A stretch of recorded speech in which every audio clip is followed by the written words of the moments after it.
Esta noche va a haber frijoles, huevos y cariñosas a la verga. ¿Y qué más, pendejo? Y los tigres del norte salieron de San Isidro procedente. Okay, this may not have happened in the show, but I really wish it had. The show starts out with Cassian Andor from Star Wars Rogue One. And compadre gets himself in a difficult situation when he kills 2 officers from a private security force working with the Empire. Andor is forced to escape and join a group of rebels. He helps them, but then escapes from joining their cause. But then he escapes once again to end up in jail. Then he's trying to escape again. Pinche Diego, póngase trucha, compadre. This show didn't feel like Star Wars. It's an adult political drama with deeper themes about fear and oppressive systems, and it's a critique on the justice system. Cassian finds himself constantly running and escaping the Empire in its heavy hands. He's afraid of the Empire because of what they've done to his homeworld, and that the fact that they've killed his adoptive father. Even though everyone around him is eager to fight back, Cassian finds himself running away from the grips of the Empire. And it's that fear Cassian has to face throughout the show. Everything about the show felt more like an original sci-fi story than something built in the Star Wars expanded universe. Even though that's what makes this show unique, Andor struggled with finding an audience. Star Wars fans want stormtroopers, Baby Yoda, lightsabers, and John Williams' score, not prison inmates, politics, ambitious bureaucratic imperials, and synthesizers. In a franchise that relies heavily on nostalgia and familiarity, it was awesome to see something new. It's the first time Star Wars has alluded to sex, and the first time there's even a swear word. Shit. Oh no.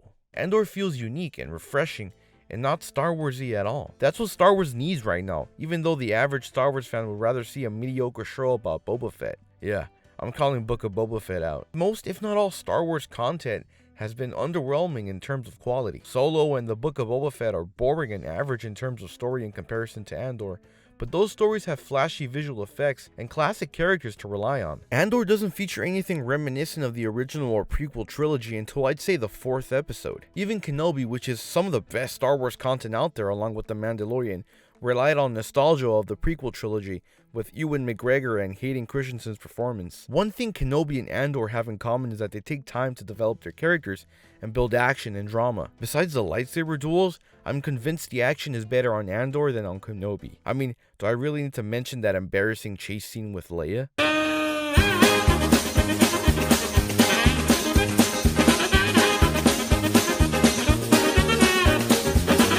I think the ending of Andor got a bit confusing for me though.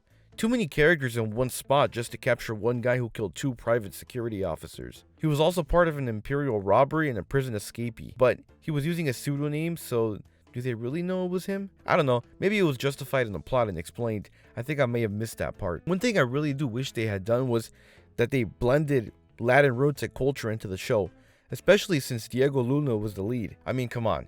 A Tigres del Norte cameo would have been awesome. What I did like was that they brought on board a Mexican filmmaker named Damian Garcia. He's a cinematographer who's worked on projects like El Infierno, I'm No Longer Here, and Narcos Mexico. Since Luna was executive producer, I'm sure he had a big hand in this. I know that there was an Easter egg with Garen Merrick, the secret apprentice in the show, but did you see that little trinket, that little piece that looked like the Aztec calendar? I thought that was a nice little touch. There's a lot of good performances in this show from some very well-regarded actors. Diego Luna, Stellan Skasgard, and Andy Serkis, who was a surprise to be sure, but a welcomed one given that he had already played Snoke.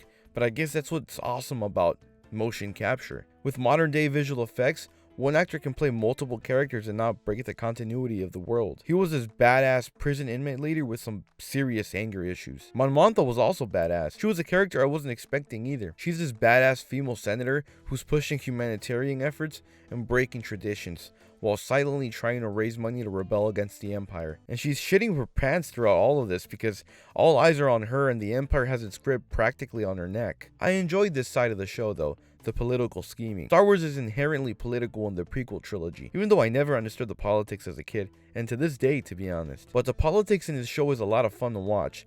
The way the rich and powerful watch their tongues and make allegiances and dance around negotiations. That's why I wish it had been presented in the prequel trilogy. You can argue Star Wars is for the children like Wu-Tang, but Lucas still included complex and boring politics in episode 1, Why not present it in a more interesting way like Andor? The Andor show proves that Star Wars can be something more than just lightsabers and space battles. It can be mature and dark and still live within the universe that's been created for Disney. Star Wars content doesn't have to feature fan favorites like Boba Fett, Kenobi, Ahsoka, or the Skywalkers. Don't get me wrong, The Mandalorian did an amazing job pleasing fans and presenting a really badass story. But it would be nice if Disney takes a whim every once in a while and tries something different. Here's to more Star Wars content like Andor. Cheers.